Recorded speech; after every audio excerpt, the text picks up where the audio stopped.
A continuación, Al Pan Pan, las cosas como son.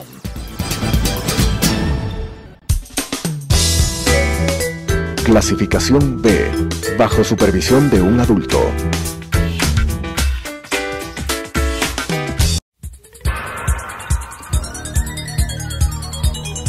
Las opiniones vertidas en este espacio por la producción y dirección del programa son de exclusiva responsabilidad de sus autores y de quienes intervienen en ellos.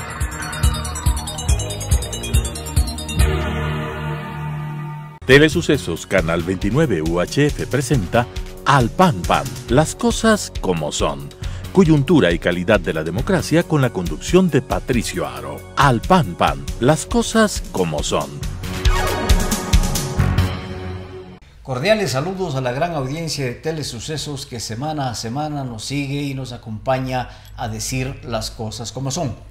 El 8 de marzo pasado, es decir, el domingo pasado, se celebró el Día Internacional de la Mujer. El mundo occidental conmemoró este importante día para las mujeres de nuestro hemisferio, en el que se conmemora pues un elemental y primordial aspecto de la lucha femenina, pues en Estados Unidos el 8 de marzo de 1857 una protesta femenina de mujeres de la costura, de mujeres modistas, de mujeres de la confección llamaban, realizó un paro y este fue duramente reprimido.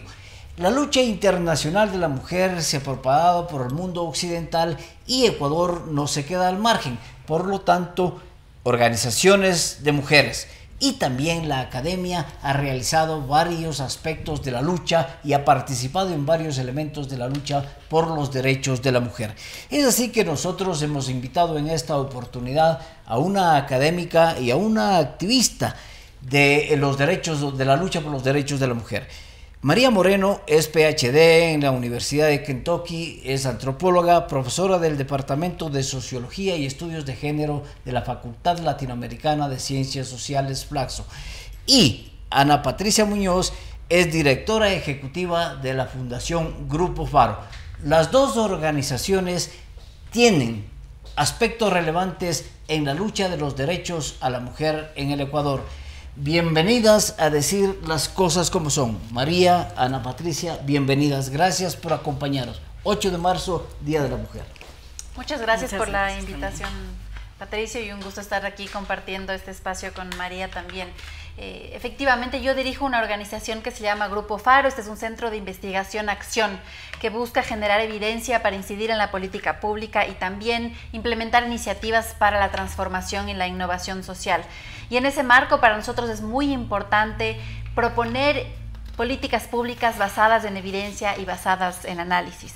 Específicamente en relación a la participación de las mujeres, nosotros tomamos en consideración la participación económica y también la participación en espacios políticos. Justamente hace cerca ya casi 2 años publicamos un artículo que se llama Participación Política de las Mujeres en el Ámbito Local, que explican las diferencias, que podemos un poco contarles luego en el desarrollo de esta conversación. Muchas gracias. La academia también hace lo suyo y aporta con lo suyo. La Flaxo desde luego tiene ya por varios años un programa de estudios de género y en ese programa participa pues María.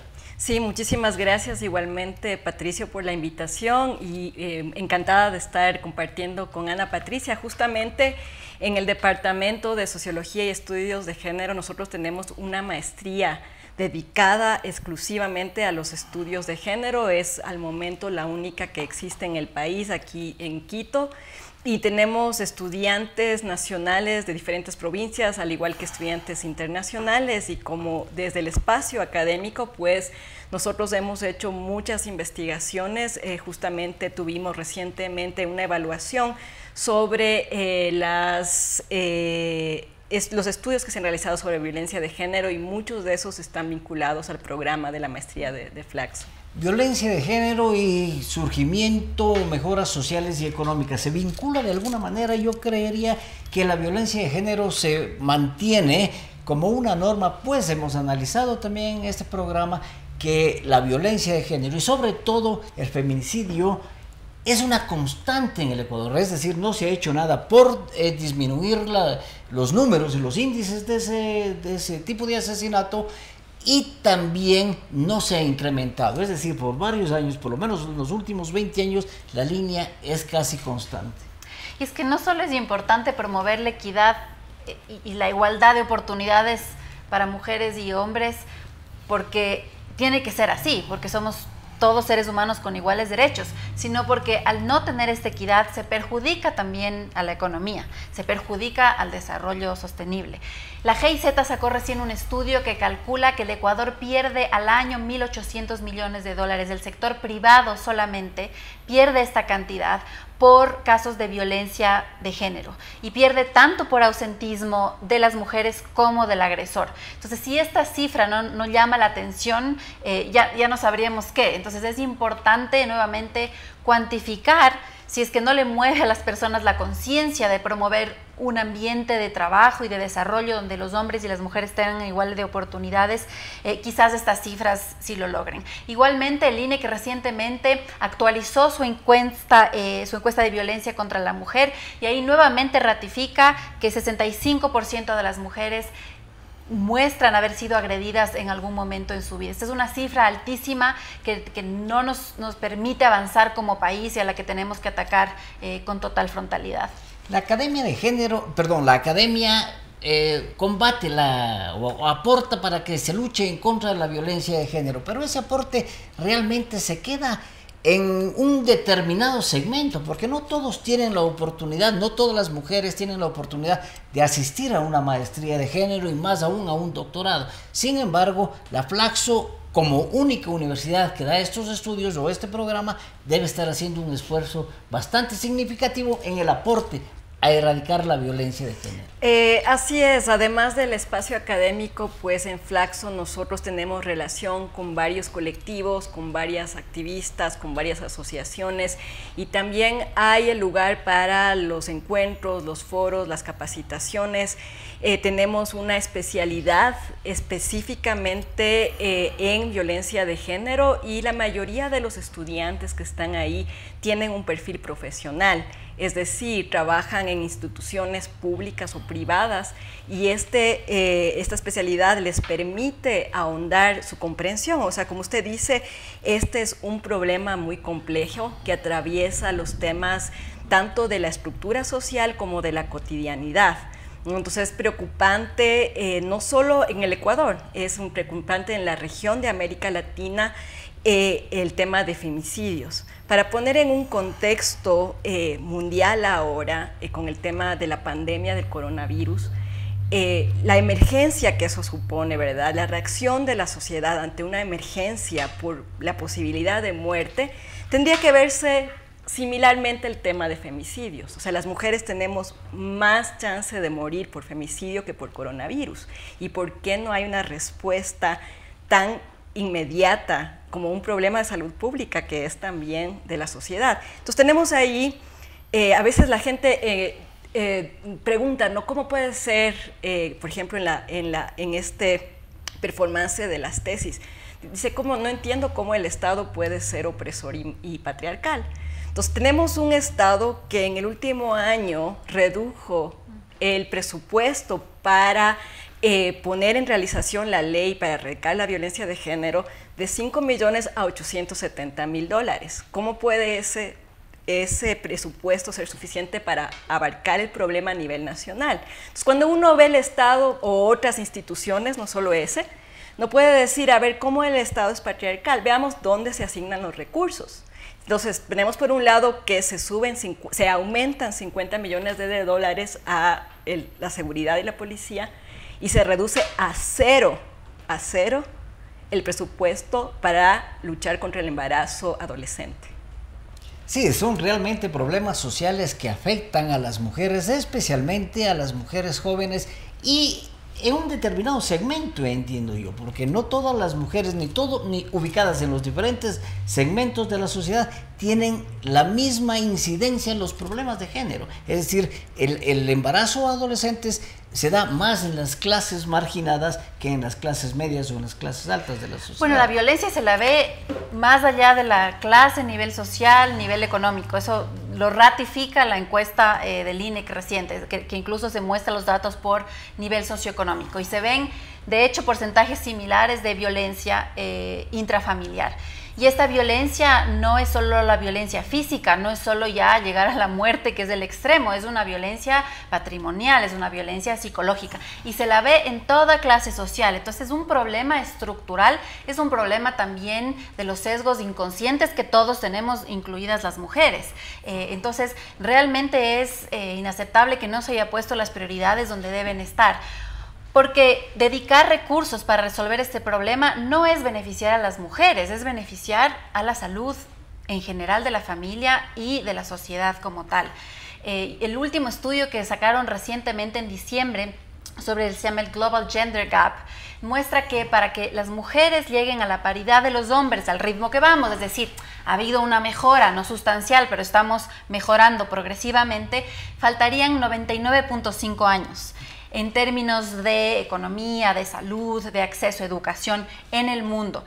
Y en América Latina esa cifra es 59 años. Es decir, si el ritmo de mejora que ha existido no se acelera, nunca vamos a ver la paridad y eso nuevamente no beneficia a la mujer, a la niña, beneficia a toda la sociedad. Ese ritmo de mejora tiene que darse necesariamente por la educación y ahí la academia es la que juega un papel sumamente importante, pero cómo está mejorando y bien esos índices de mejoramiento para reducir esa brecha entre hombres y mujeres en todos sentidos, no solamente en términos de violencia, en términos de trabajo, en términos de participación política, sino en todos los términos. ¿Cómo está actuando el programa de antropología La Flaxo, que es un programa que, entiendo yo, no solamente acoge a mujeres, sino también hay hombres que están participando en esos programas? Por supuesto, o sea, no solamente es dirigido a mujeres. Una cuestión acerca de la diversidad de las mujeres que preguntaba antes de pasar a esta pregunta que usted hace. Es muy importante darnos cuenta justamente, una de las críticas muy fuertes que tuvo en los movimientos de mujeres y los movimientos feministas ya desde los años 60 y 70, y era que representaban simplemente la perspectiva de mujeres blancas de clase media en los países del norte, y también aquí ha habido esa crítica. Entonces, una cosa interesante de ver, por ejemplo, en la marcha que hubo el domingo, en el 8 de marzo, era la pluralidad y diversidad de voces de mujeres y colectivas que estaban allí. Entonces, no solamente eran mujeres urbanas, eran también mujeres de diferentes zonas del Ecuador que viven otro tipo de violencia que les afecta también, por ejemplo, la violencia extractiva en los territorios. Sí, había mujeres sordas por primera vez en la marcha, ¿sí? Habían mujeres relacionadas al caso Furukawa, habían mucha diversidad de mujeres y son realmente las que tienen la batuta en este momento, son mujeres jóvenes. Es una generación que está sumamente activa, ¿no? Con agendas muy diversas, ¿sí? Y bueno, eso por el lado de esta pregunta anterior que usted decía, ¿y qué hacemos desde la academia? Yo creo que la educación es una parte, ¿sí? Es una parte importante porque hay gente, hombres y mujeres muy educados, ¿sí? Con títulos de nivel superior, que siguen reproduciendo patrones, ¿sí? Patriarcales y patrones de discriminación de género en su vida cotidiana. Eso quiere decir que no es suficiente solamente ese cambio, ¿sí? Entonces, los cambios son necesarios en la política pública, en la legislación, ¿sí? En varios ámbitos, sí, obviamente lo cotidiano, sí, la relación entre la familia, en las parejas, en esas instituciones, pero tiene que ser a una escala variada, con estrategias variadas. En la política pública y en la legislación podríamos decir que se identifican tres etapas perfectamente claras. La primera etapa, que va desde 1980 hasta 1997, es decir, surge el retorno a la democracia, en donde empiezan también a darse derechos a la mujer y derechos de participación. Luego y hay una constitución, ojo, la constitución del 78, que es la que se impone con el retorno a la democracia. Después, desde 1997 hasta el 2003, también con el surgimiento de la constitución de 1998, en donde se especifican claros derechos para las mujeres. Y después una tercera etapa del 2006 hasta nuestros días, podríamos decir. Y ahí la constitución del 2008, en la que hay realmente políticas públicas que le dan mayor participación por ley y por constitución a la mujer en las diferentes actividades, y también la represión a la violencia de género. Entonces, estas etapas, ¿cómo se han ido identificando? ¿Realmente la violencia de género ha ido disminuyendo o se mantiene ese patriarcado de los que hablan ustedes? Bueno, ha habido progreso. Empecé diciendo que a nivel mundial y en el Ecuador, en términos de normativa, ha habido progreso, pero definitivamente eso muestra que no es suficiente. De hecho, cuando uno ve los indicadores de participación política de las mujeres en el Ecuador, rankea relativamente bien. Entre 154 países rankea en el puesto 40, que está mejor que la media, porque se muestra o se calcula, por ejemplo, cuántas mujeres hay en el Parlamento, y ahí el Ecuador no le va mal.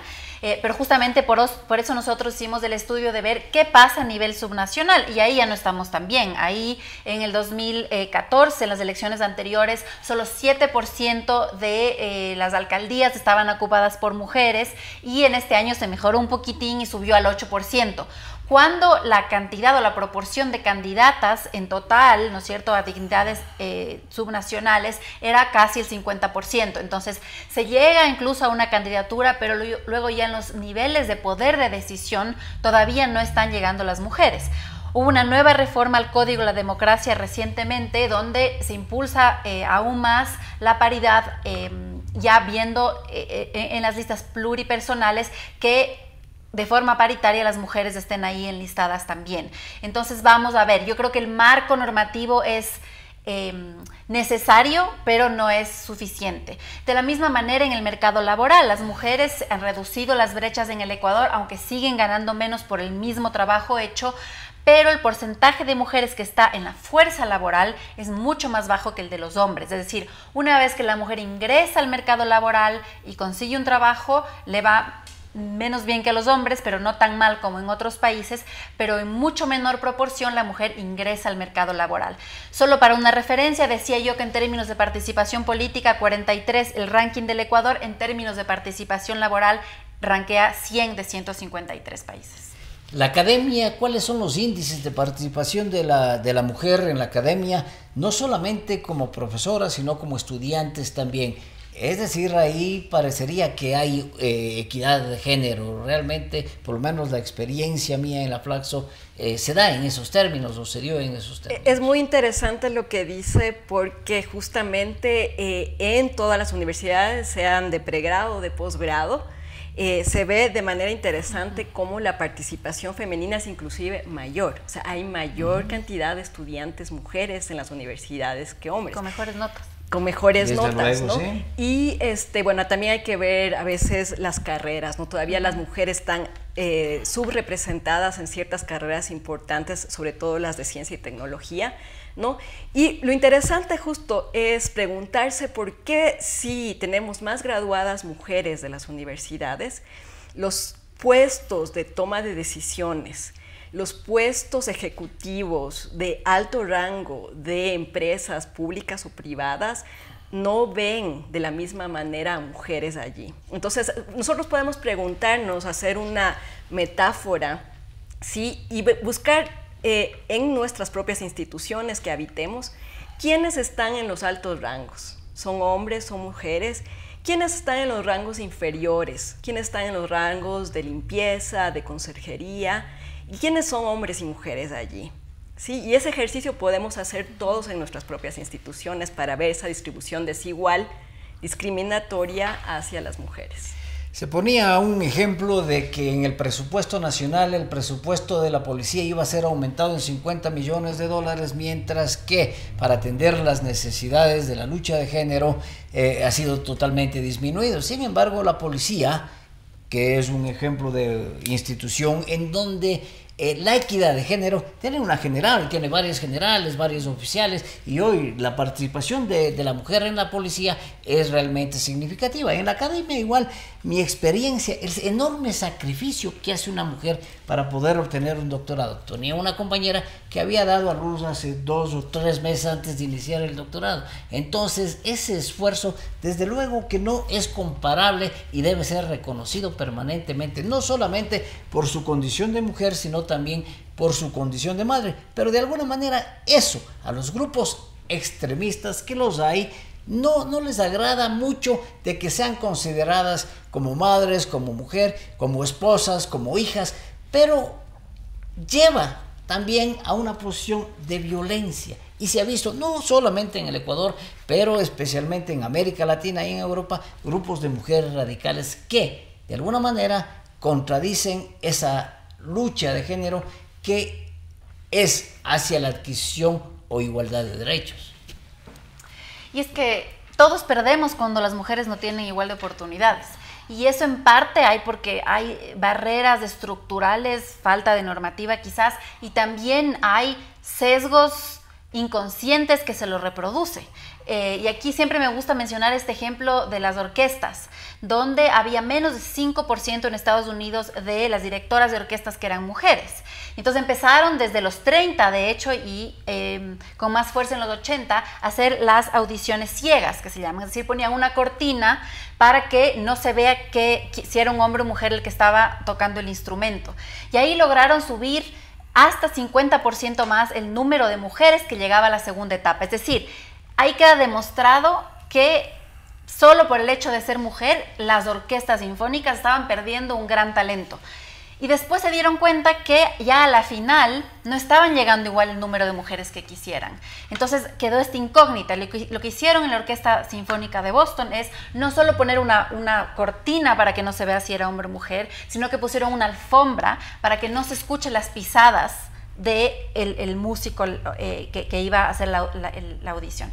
Y ahí subieron 20% más de probabilidad de que la mujer sea seleccionada. Es decir, constantemente, paso a paso, desde que uno aplica un trabajo hasta que uno está en una mesa de toma de decisiones, se nota inmediatamente a quién le hablan, a quién le respetan, cómo se dirige a un hombre, cómo se dirige a una mujer, y se está perdiendo un enorme talento. Hay investigaciones en el sector privado amplias donde demuestran que en empresas donde hay directorios, donde hay mujeres, tienen mejor rendimiento en la bolsa de valores que en los directorios donde no hay. Es decir, la diversidad y el aporte que da una mujer desde su formación y también desde su perspectiva es algo que tenemos que considerar. Investigaciones que se asientan en una tesis, en un trabajo de investigación y que muchas veces van a los estantes de una biblioteca, pero la repercusión de que esos trabajos de investigación pueda aportar a que cese la violencia contra la mujer, a que existe equidad de oportunidades y derechos, debería realmente extenderse hacia la sociedad, y eso muchas veces no sucede. Sí, bueno, yo creo que también no solo los académicos podemos aportar también a la historia y la memoria, ¿no? Entonces, quiero referirme al tema ese de la radicalidad. Entonces, cuando hay unas prácticas muy naturalizadas en la sociedad que son injustas, las personas que denuncian ese problema, puede la sociedad llamarles a ellas que son el problema. Entonces, es bueno el 8 de marzo para recordarnos que esas mujeres que murieron en Nueva York estaban haciendo algo radical, que para nosotros ahora es un derecho básico, como tener buenas condiciones laborales y buenos salarios, y que no por ser mujeres que trabajaban en la industria textil debían verse vejadas en sus condiciones laborales. O sea, es bueno recordar el 8 de marzo porque en un momento dado que las mujeres tuvieran propiedad a su nombre se vería como una cuestión muy radical, pero que nosotros podamos tener propiedad a nuestro nombre, que podamos tener una cuenta de banco, que podamos tener una educación, que podamos estar aquí conversando con usted en el espacio público, eran demandas que hicieron mujeres que nos precedieron, que en su tiempo se veían como radicales, ¿no? Entonces dependiendo lo que la sociedad normaliza a veces y pasa como normal, pero que no es normal, porque significa que perdemos mujeres, que perdemos las posibilidades de nuestra vida, que no vivimos en democracia real porque no tenemos las mismas oportunidades. Como toda lucha, la lucha se inicia con las acciones de mujeres y en el Ecuador así ha sucedido, pero también esta organización, las diferentes organizaciones impulsan la lucha de mujeres. ¿Hacia dónde? ¿Hacia dónde pretenden llegar la lucha de las organizaciones de mujeres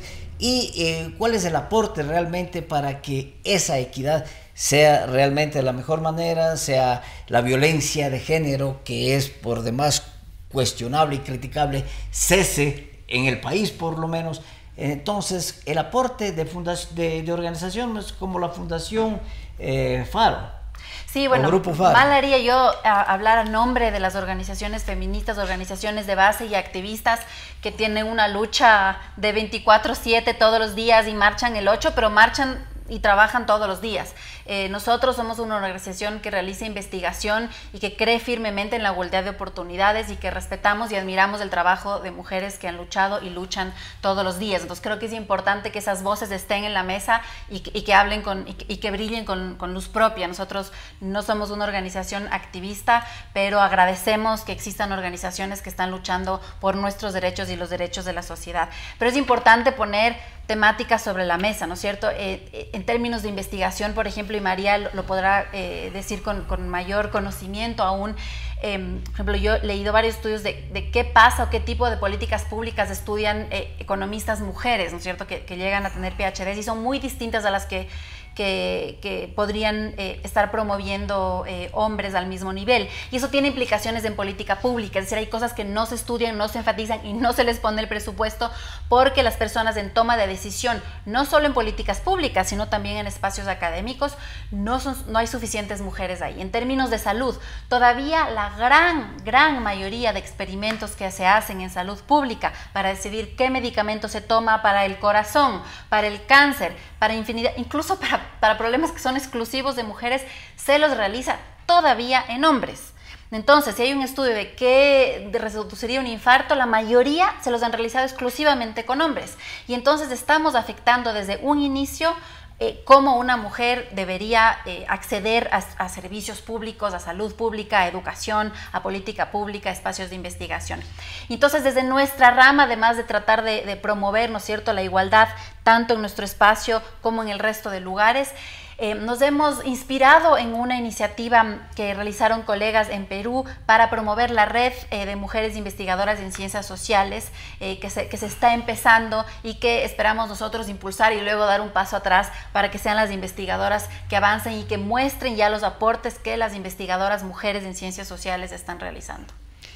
De esta manera, con María Moreno, profesora del Departamento de Sociología y Estudios de Géneros, y con Ana Patricia Muñoz, directora ejecutiva del Grupo Faro, y su servidor, Patricio Aro Ayerbe, sobre la lucha por los derechos de la mujer, hemos dicho las cosas como son. Al pan pan.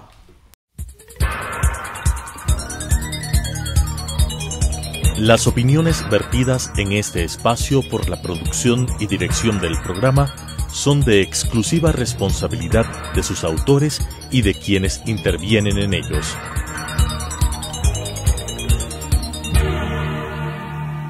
Telesucesos Canal 29 UHF presentó Al Pan Pan, las cosas como son. Coyuntura y calidad de la democracia con la conducción de Patricio Aro. Al Pan Pan, las cosas como son.